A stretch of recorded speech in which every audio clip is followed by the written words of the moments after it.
Africa's gift to its tribe. Homegrown radio. Ekaya. My home. Bitcoin Africa 2023, the conference held at the Galleria in Sandton. We are joined by what I call somebody that is just phenomenal in the crypto space. She is the crypto queen of Botswana. Her name is Alakanani Itireleng. Alakanani Itireleng. How are you? Thank you for joining us. Hi, Desiree. It's an honor. I feel Wow. so honored. Thank you. You say that you visit this conference every year. This is the 9th year this year. Yep, I missed only one of it. Right. Only one. I think it was in 2022. So I never miss a single one of them.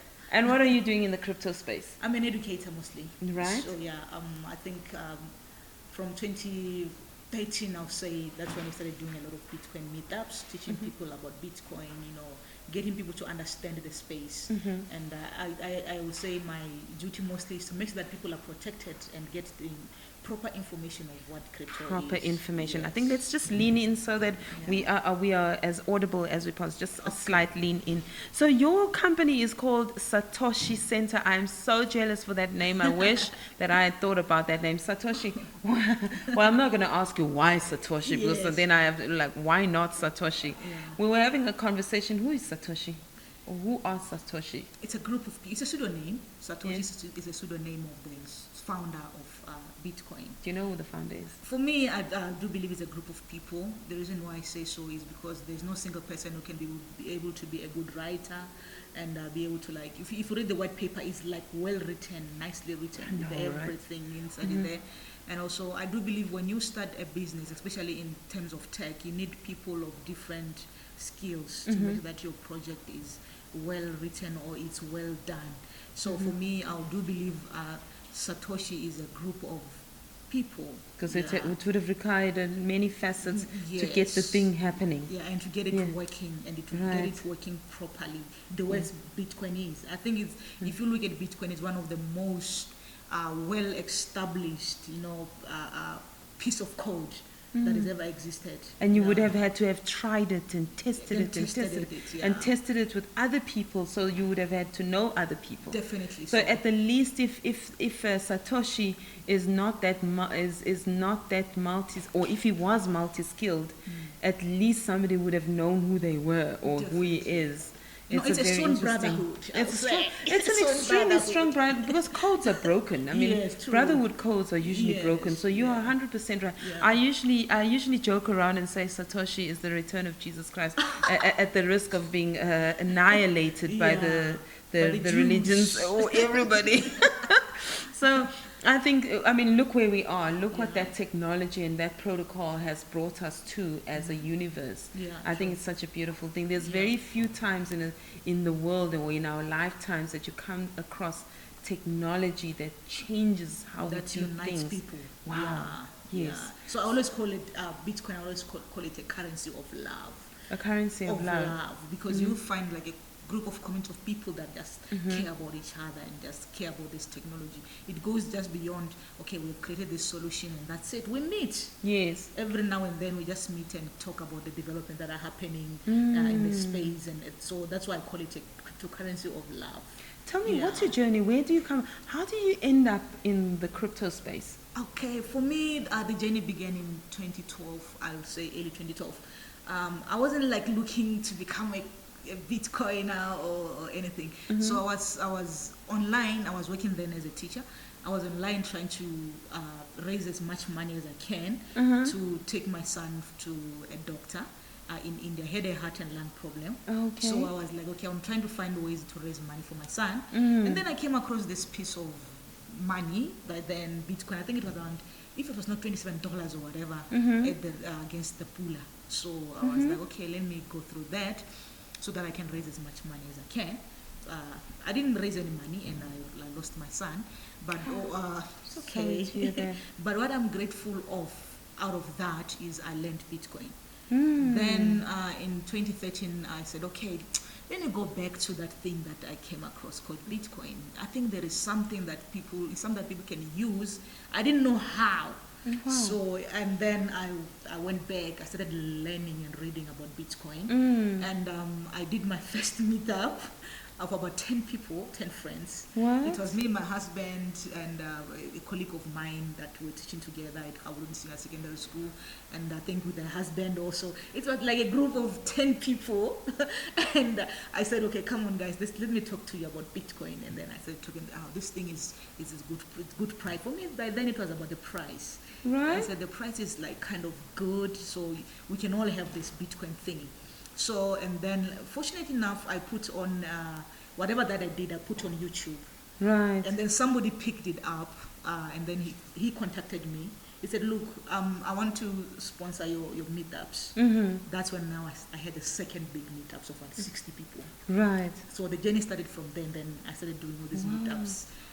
What an amazing story. And who would, I mean, just for you to, first of all, be able to decipher what you were actually working with when you found that piece of information, and then figure that, oh, I need to find people to tell this to. Yeah. And they didn't take you for a scammer or something. Because Like, I wasn't what is taking wrong with any you? money from them. Yeah. I was actually giving Let's information. interrogate what this is. And then also when I started receiving those kind of donations from people who are giving me some Bitcoins, I remember this friend of mine called Marvin Jones gave me some Bitcoins. And Wait. Yeah. I'm going to stop at gave me some Bitcoins. Yeah. How many Bitcoins are we talking about? No, it doesn't match. Well, in this day and age, any Bitcoin there is a plural is much. Yeah, no, by then it wasn't. Bitcoin was not that expensive. I think How it was many Bitcoins did he give you? No, let's not say it. So what I did, And then I'm gonna ask, what did you do with those let me tell you Bitcoins? what I did. So, because I was like pro-education, I was like, I want to educate people. Like I felt like if I teach people about Bitcoin, I will be able to empower people through Bitcoin. Yeah. So because I was feeling like people are working but they're not actually making a lot of money from their work. So Bitcoin can help them if they can find ways in which they can use Bitcoin, maybe create jobs or create some solutions or whatnot. Wow. So then he gave me some Bitcoins. I did this meetup for his company, but then was called University. So I did this meetup and I gave my friends 0.2, everybody who attended the conference, 0.2 Bitcoin. There's only one person who I gave one Bitcoin and he lost the Bitcoin.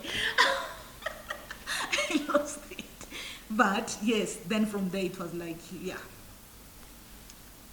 I'm it stuck. was like a domino effect. I'm now just stuck on those Bitcoins. Get stuck. Wow. And you know, there's so many stories that are similar. An aunt of mine, she was in New York and she bumped into somebody with her vehicle, and she didn't have any cash on her, and she paid this person 10 Bitcoins. I'm like, oh my God, I'm still dying over that story. When you hear about people and how they use Bitcoin in the early days.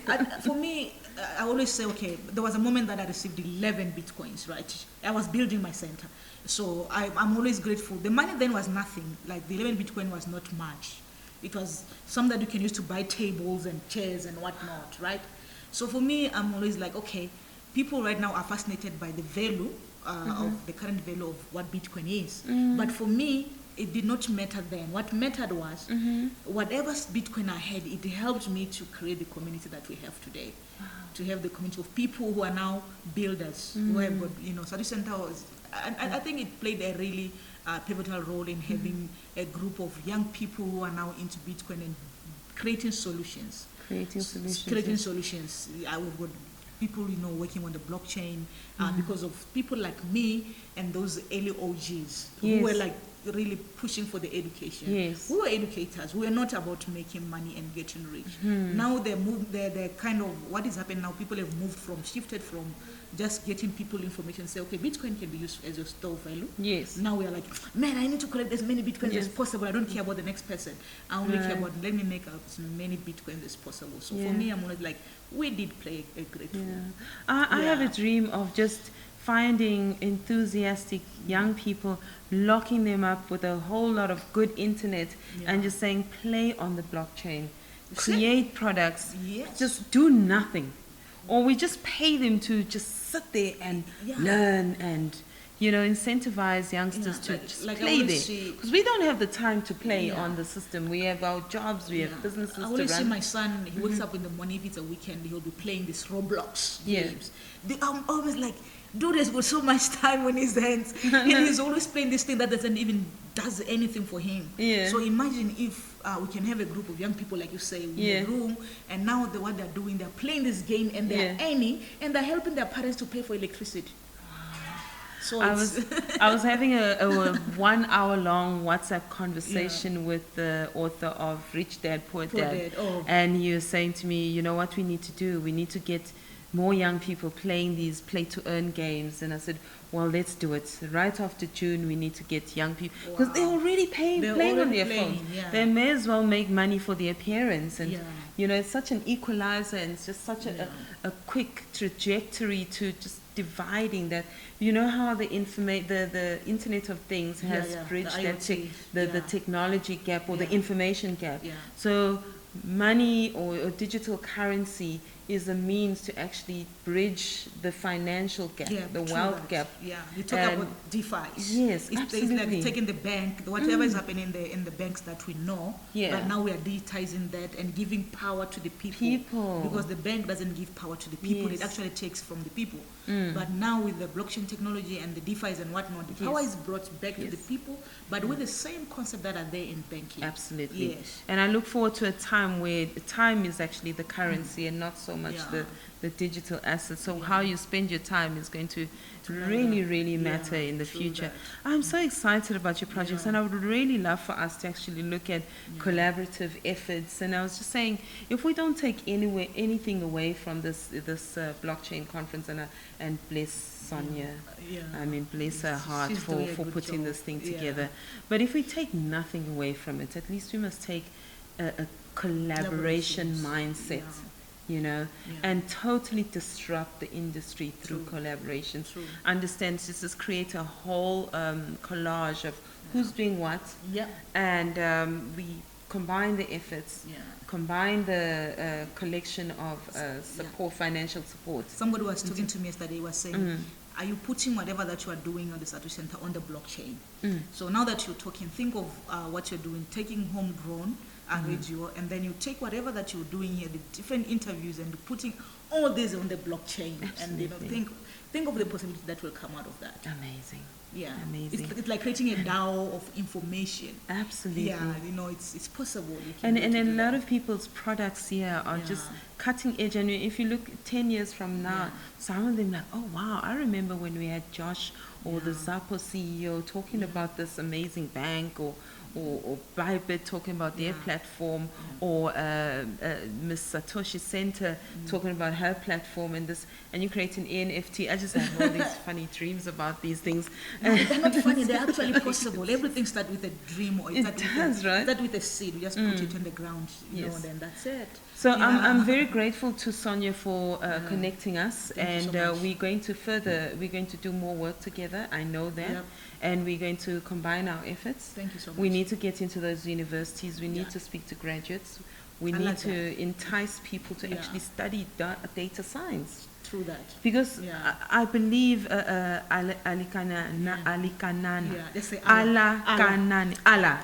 I believe, you are Allah with Satoshi Center. Yes. Can you imagine the combination? It's a bomb. Bulletproof names.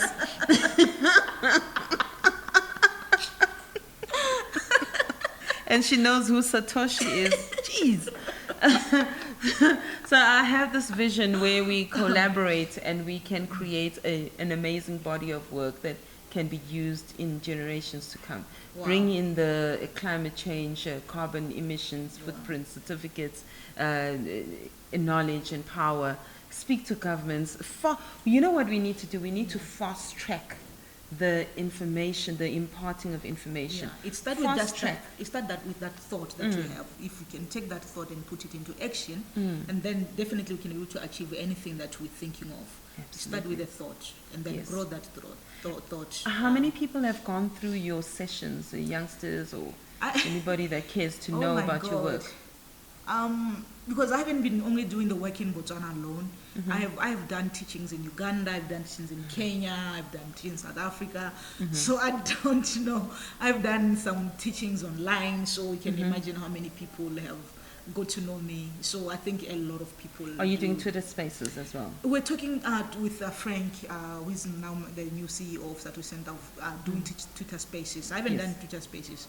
I've been like on the physical. I just go. Yes. Get a group of people, get in the room, and then we start Beautiful. talking, and then So we're talking about Twitter Spaces. So I think from here we're gonna explore having a Satoshi Center, a Twitter space where we'll be talking and bringing in young people, because our main concern mostly is the young people, because we do believe those are the future. Right. So if we can be able to empower those, then we can be able to change Absolutely. the world as it is. Absolutely. Yeah. I'm looking forward to this time where we will be, in fact, this time next year we will be saying we've had our first big event. Yes. It has been just such a pleasure and an honor to have you on Thank this you, platform, Desiree. and we look forward to a lot of more working times together. And we Definitely. wish the Satoshi Center all of the best going Thank forward. you You're so doing much. amazing work. It's the Lord's work. Yep. It's a calling. It's a calling of note, and we just honor you, and we are grateful for you. Thank you so much. Thank you very much. And that is a wrap from Homegrown Radio, Learn Crypto Africa. Thank you for having us. Thank you so much, Desiree. Thank you. Take care. Africa's gift to its tribe. Homegrown Radio. Ekaya. My home.